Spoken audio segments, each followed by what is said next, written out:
Trojan Sports Now. Hello and welcome to Trojan Sports Now. I'm Jahmal Kennedy. And I'm Khadijah Torbert. Stick around as we bring you the latest news and scores from Troy Athletics. Despite the setbacks coming from the 2 away game losses, the Troy football team didn't let the negativity stay in their heads for long as they stepped back on home turf Saturday and proved they were a force to be reckoned with. I have the details coming up next in the domination performance over ULM Saturday in Veterans Memorial Stadium.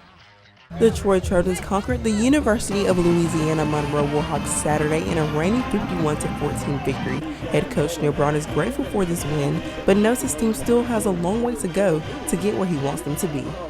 That was great team win. Proud of our guys. I was worried about them really through Wednesday. We didn't bounce back from that triple overtime loss last week, probably until Thursday. We're definitely getting better. They're buying into our philosophy as a staff, which is just next. And we're not outcome-oriented right now. We're process-oriented. And what I mean by that is we're just trying to get better every single day. And getting better and making improvements have been recognized by the offense, as senior cornerback LaMarcus Former had 1 out of the 6 turnovers that were returned for a touchdown, marking this the second straight game that he has returned a turnover for a touchdown. I was happy for LaMarcus. He had a big game. He's played well 3 weeks in a row. And he's done some really good things, really, since going to the New Mexico State game on. He's played at a high level. No, they tried to get us in a hurry up. It was just a really good defensive play call. It had me in the right position to be able to make that play, and thankfully I finished it this time. Huge plays, interception returns, and of course, touchdowns. The Trojans returned home to show fans just what they were made of, with the special dedications to the military and others. We have a lot of veterans as far as connected with our families and stuff like that. So we did this thing where we dedicated the game to certain people, and we also, as a team, dedicated the game to them. So I hope they really enjoyed that. I was pleased. This is the first time we played a good football game at home, and our fans deserve that. To do that, to put it together on Military Appreciation Day was special. And we've got a lot of military ties within our staff, within our players, and so that was special to a lot of people, and we had a great turnout from them, so I appreciate them. Khadijah Torbert, Troy, Trojan Vision Sports. The offense recorded 493 total yards on Saturday. In a big win over the Warhawks last Saturday, one member of the Trojan football team performed well enough to get some special recognition. Ryan Renfro reports. It felt really good to get a home win. I think our home crowd definitely deserves that, and we definitely deserve it too. So the 15 points felt awesome. My leg was really tired towards the end of the game, but it felt really good to make the 3 field goals and the 6 or so extra points. Jeb is correct. He scored a total of 15 points on the day in or out to the Trojans' 51-14 victory. And his performance in front of the home crowd was one that Coach Brown believes came from hard work. He's done a real consistent job for us all year. I think it speaks to his maturity, bouncing back after the miss against Idaho to come back and really play strong. That loss against Idaho was one that was quickly forgotten, a loss that only enhanced the team's trust in its senior kicker. I know when he goes out there to kick a field goal, I don't really have to worry that much on if he's going to make it or miss it, because I have a lot of faith in him that he's going to make those kicks, continuously throughout the year. And he's had an outstanding year. We challenged him a lot in practice. Moving around the kicks a lot and deep and putting good pressure on him, and he's been nailing them, and he's definitely deserving of that. Jeff's one of my good buddies, and very excited to see him. I think I had 15 total points in the game, three field goals, 6 extra points. Just excited for him to accomplish that. Now, as for Solomon, it was just another day of class on a Monday until he got the news from no one other than his dad. I just got home from class. I was laying in my bed watching TV, and my dad called me and said, "Well, you're not going to tell me?" And I was like, "Tell you what are you talking about?" And he was like, "You don't know?" And I was like, "No." He said, "Well, you got Special Teams Player of the Week." I was like, "Oh, wow, that's really cool. I have no idea. I didn't know I got that until then." Ryan Renfro, Troy, Trojan Vision Sports. Solomon is just 2 points shy of the Troy single-game scoring record by a kicker. The Trojans will wrap up their home schedule this Saturday against Georgia Southern.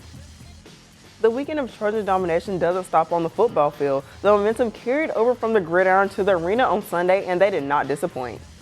Troy trailed in the first set by a score of 24-21, but scored 5 straight points to take the set. And from then on, it was all Trojans. Seniors Blair Winston, Darby Griff, and Allie Didell led the way in the Trojans' 3-0 victory over Little Rock. Winston led the Trojans with 13 kills on the day, followed by Griff with 9, and Didell tallying up a total of 19 digs. Sunday's win marks the 11th home victory for the Trojans this season, breaking the program's record for home wins in its Division I era. Head coach Sonny Kirkpatrick expresses his delight with the home victory, with it all honoring the seniors on the team. Seniors have been through a lot in their 4 years. Their freshman year, we actually had the #1 record as a Division I team here at Troy, and they were a big part of that. So for us to get a win on senior night special to begin with, but to beat Little Rock 3-0 here at home, to kind of cap their career at home, we couldn't have asked for a better ending to it. Senior Blair Winston led the Trojans with 13 kills. Darby Griff was just behind with 9 kills. The third available senior, Allie Dowdell, led all players with 19 digs. The Trojans also honored senior Madeline Bouillon, who was injured before the match. Now, before the football team's success on Saturday, Friday night lights were set on Emerson, Georgia, the site of the semifinals for the Sun Belt Conference Soccer Championship. The Troy soccer team took on Georgia State, and it was a sitting on the edge of your seat kind of night. Coach Jason Hamilton said his Trojans fell to Georgia State by a final score of 4-2, but all of the nail-biting came after 2 overtimes, and because neither team gave away in overtime, what was next? A shootout. The first 2 shots where both teams found the back of the net, but the Trojans' third shot bounced off the right past a Georgia State's third shot, found its way through, making the score 3-2. It came down to the Trojans' fourth shot, and senior Kristen Rendell stepped up to the line, and the shot just glazed the left post. With the loss, the Trojans finished the season with a 14-4-2 overall record. It was a night of dominance for the men's and women's basketball teams who hit the courts last Thursday. The women tipped things off with a game against Stillman. They got off to an impressive start and didn't look back. The Trojans scored 50 points in the first half en route to a 118-53 final score. Not a bad way to start off the season. Ashley Beverly Kelly, Takira Gibbs, and Rachel Reed combined attributed 59 points, along with junior Clarissa Banks scoring 15 points off the bench. The Trojans shot 50% from the floor and hit 24 of 26 from the free throw line. And then the men followed with their matchup against Auburn University Montgomery. All 12 Troy men's basketball players scored as it cruised to a 97-70 victory over AUM on last Thursday night in an exhibition matchup at Trojan Arena. Head coach Phil Cunningham was the most pleased with the play of the newcomers. Well, it really turned out well for us against AUM because our intent was to try to play a lot of those guys who hadn't played. For example, we had 6 of our guys. This was their first Division I game. And Yarrow, who really only played in 3 games last year before he took the medical red shirt. So we want to get those guys on the floor and get them some game experience under the lights and maybe knock out some of that nervousness before we played a real game. And so we accomplished that goal. And Troy opens its regular season on the road at South Florida on November 13th. Tip-off between the Trojans and Bulls is set for 7:30 p.m. The Troy men and women's tennis teams continued play at the USTA Collegiate Clay Court Invitational last Friday.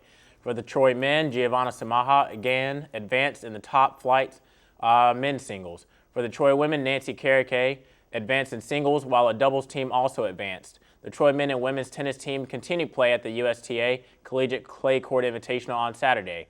The Troy women had a doubles team playing in the semifinals on Sunday. Head coach Willia El-Sisi said in a statement, "This is our 5th tournament in the last 5 weekends, and I'm proud of the way we competed."